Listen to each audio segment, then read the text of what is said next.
What if a moment meant to humiliate you became the spark that ignited the downfall of an empire worth hundreds of millions? Nia Jackson wasn't just any maid. At 29, she was a force, a fiercely intelligent black woman who had escaped the shadows of her childhood in Detroit's toughest neighborhoods to carve out a life on her own terms. Yet here she was, working as a live-in housekeeper for the Lockwood family, billionaires whose wealth was as vast as their arrogance. The Lockwood mansion stood like a fortress on the cliffs of Malibu, every inch dripping with opulence. But behind its polished marble floors and crystal chandeliers lurked something darker, entitlement disguised as superiority. And the heir to the Lockwood fortune, Preston Lockwood Jr., was the worst of them all. One night, after a party filled with wealthy guests who saw Nia only as invisible background noise, Preston decided to make an example of her. Drunk on power and privilege, he ordered her to crawl across the marble floor, like an animal.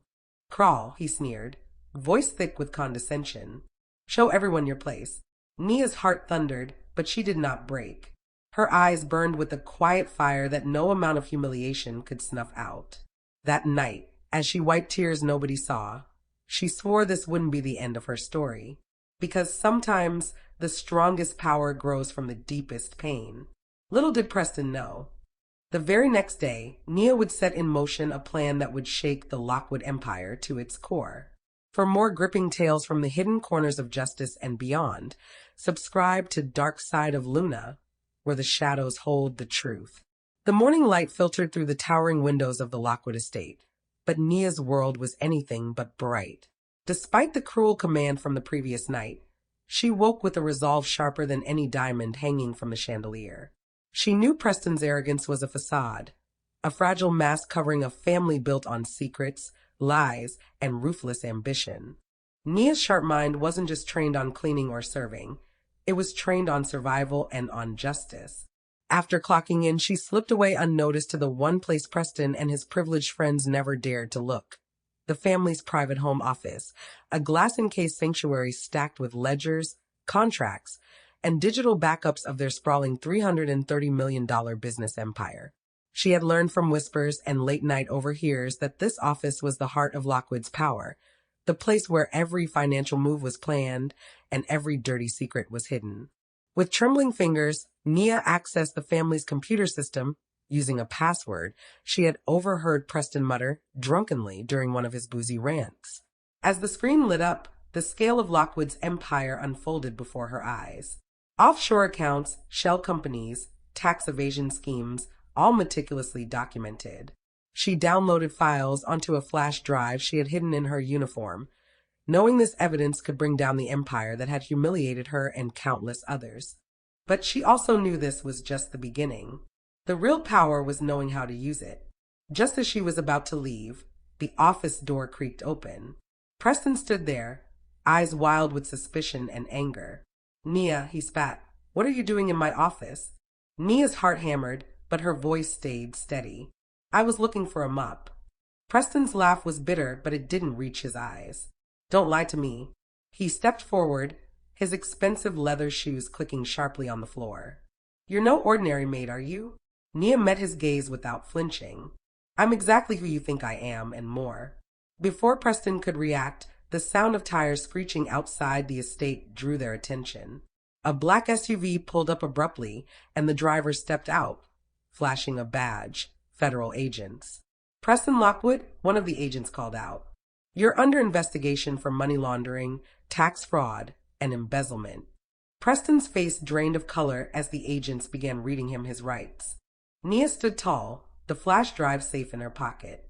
The humiliation, the years of servitude, the cruel command to crawl, all of it led to this moment. She had turned the tables, not with violence or anger, but with quiet strength, cunning, and the power of truth. As Preston was escorted away in handcuffs, Nia's phone buzzed with a message from a lawyer she had secretly contacted weeks before, a top civil rights attorney who had been building the case with her evidence. The empire was crumbling, and Nia was rising. As Preston Lockwood's luxury car disappeared from the driveway, escorted by the stern faces of federal agents, a wave of disbelief swept through the grand halls of the Lockwood estate.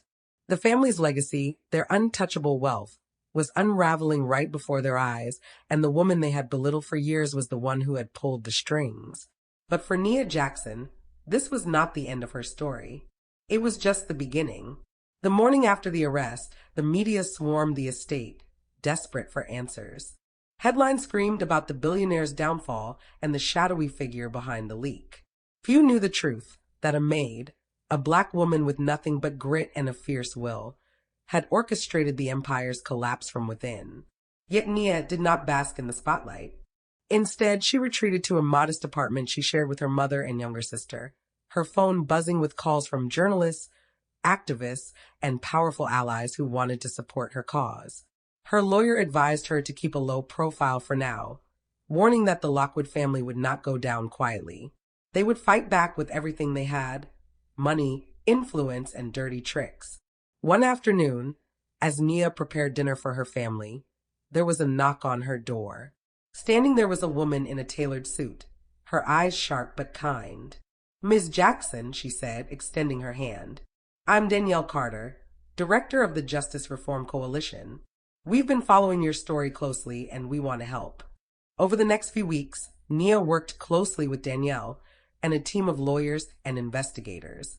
Together, they uncovered even deeper layers of corruption, illegal labor practices in Lockwood factories overseas, environmental violations hidden behind layers of shell companies, and connections to political bribes that reached the highest offices in Washington. Nia's fight had become bigger than personal revenge. It was a battle for justice on a scale she had never imagined. But as the Lockwood empire crumbled, so did the walls of secrecy that protected those who wielded power. Threats arrived in the form of anonymous letters, strange cars parked outside her apartment, and late-night phone calls filled with silence. Nia's resolve hardened. She was no longer just a maid. She was a symbol, a black woman who had stood tall when everyone else had tried to keep her down. And she was ready for whatever came next. As the weeks unfolded, Nia Jackson's life transformed from quiet servitude to a battleground where every move was met with resistance, and every victory carved a deeper path toward justice. With the support of the Justice Reform Coalition, Nia became a reluctant public figure. She spoke at rallies, shared her story with national news outlets, and connected with other survivors of the Lockwood Empire's abuses. The narrative was no longer about a maid humiliated by a rich boy. It was about systemic corruption, racial injustice, and the power of resilience. But behind the scenes, the Lockwood family was plotting their comeback. Preston's sister, Miranda Lockwood, a ruthless executive with a knack for crisis management, took charge of the family's dwindling assets. She launched a smear campaign against Nia, accusing her of theft and fraud, attempting to discredit her in the media and the courts. Nia's phone buzzed constantly with hate messages and veiled threats. A car followed her home one night, and when she reported it to the police, the response was slow, too slow. The system she was fighting against was riddled with blind spots designed to protect the powerful. But Nia wasn't alone. Danielle Carter and a growing network of activists, lawyers, and ordinary people rallied to her side. They organized fundraisers to cover legal fees, launched social media campaigns to amplify her voice, and pressured elected officials to open investigations into Lockwood's political connections. In the courtroom, the evidence was damning. Nia's flash drive contained thousands of documents proving not only financial crimes, but also environmental destruction that had poisoned communities near Lockwood factories. Victims came forward, adding their voices to the chorus demanding accountability. The trial became a national spectacle, with cameras capturing the tension in every room. Preston, once arrogant and untouchable, sat shackled, his eyes hollow.